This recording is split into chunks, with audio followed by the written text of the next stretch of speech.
Halo, selamat pagi, shalom.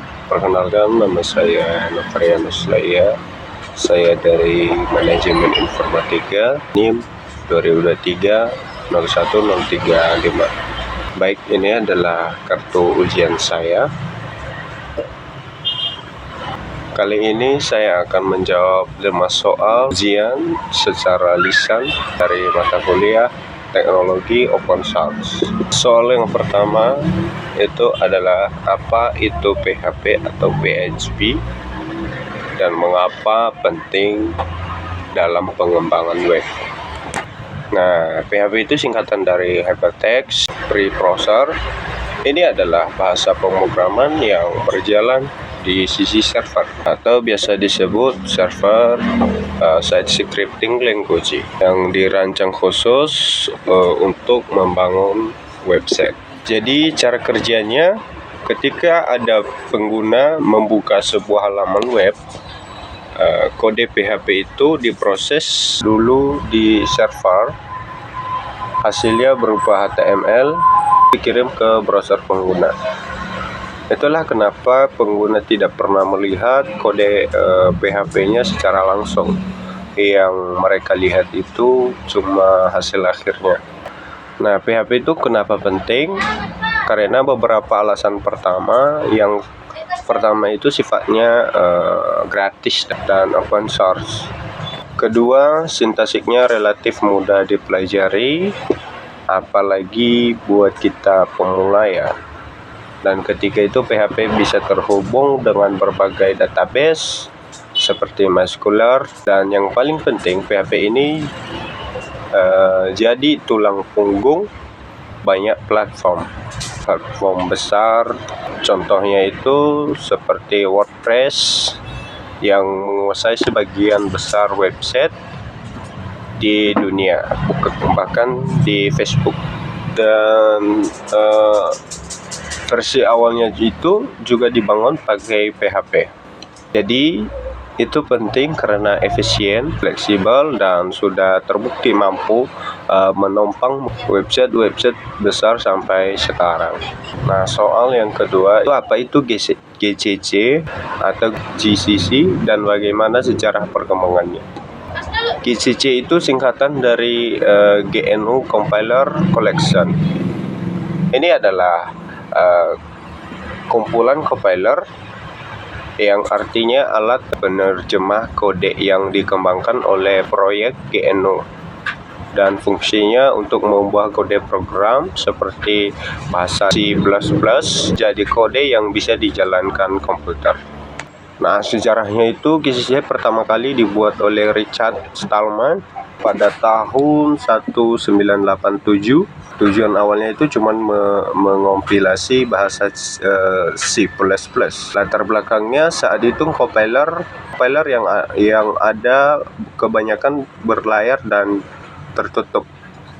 Makanya Stallman ini ingin membuat compiler yang gratis dan bebas digunakan siapa saja.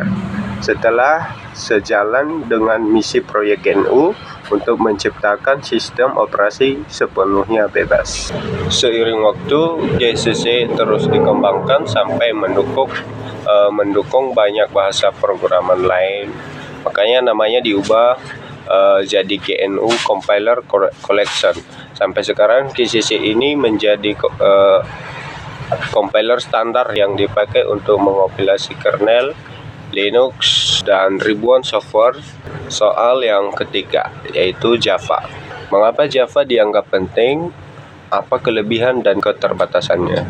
Java adalah bahasa pemrograman prioritas objek yang dikembangkan oleh Sun Microsystems pada tahun 1995 dan sekarang dimiliki oleh Oracle. Java dianggap penting karena punya filosofi tulis sekali bisa dijalankan di mana saja atau di platform mana saja. DOS, Linux, yang membuat Java sangat fleksibel dan banyak dipakai di dunia aplikasi Android sampai sistem perbankan. Kelebihannya ada 4 poin utama. 1. Portabilitasnya tinggi karena konsep JFM tadi. artinya pengumpulan sampah atau memori otomatis. Jadi programmer tidak perlu pusing menghapus memori secara manual. Nah, tapi Java juga punya keterbatasan karena berjalan di atas JVM, performanya relatif lebih lambat dibandingkan seperti C atau C++. Konsumsi memorinya juga cenderung lebih besar dan sintaksiknya tergolong verbose, artinya bertele-tele atau panjang. Oke, terus masuk ke soal yang nomor 4. Jelaskan keuntungan Linux dibandingkan sistem operasi lain, khususnya dari aspek multitasking atau multi-user, portabilitas. Yang pertama itu multitasking. Sistem yang bisa menghentikan sementara satu proses untuk memberi giliran ke proses lain secara otomatis. Artinya banyak proses bisa berjalan secara bersamaan dan kernel Linux yang mengatur pembagian waktu CPU. Hasilnya sistem tetap responsif walaupun banyak aplikasi yang dijalankan sekaligus. Yang kedua itu multi-user. Linux dirancang sejak awal mengikuti konsep Unix untuk bisa diakses oleh banyak pengguna secara bersamaan. Masing-masing pengguna punya hak akses dan ruang kerja sendiri-sendiri. Ini sangat berguna terutama untuk server yang memang diakses banyak orang dalam waktu yang sama. Dan yang ketiga, portabilitas. Source kode Linux itu terbuka. Linux bisa dikompilasi ulang dan dijalankan di hampir semua jenis perangkat keras, mulai dari komputer desktop, server, sampai ke perangkat kecil seperti smartphone. Dan yang keempat itu shared libraries. Linux menggunakan library bersama, biasanya format file yang bisa dipakai oleh banyak program sekaligus tanpa harus menduplikasikan kode yang sama berulang-ulang. Ini menghemat penyimpanan dan memori. Dan kalau ada update, cukup update library-nya saja. Semua program yang menggunakan otomatis mendapat manfaatnya.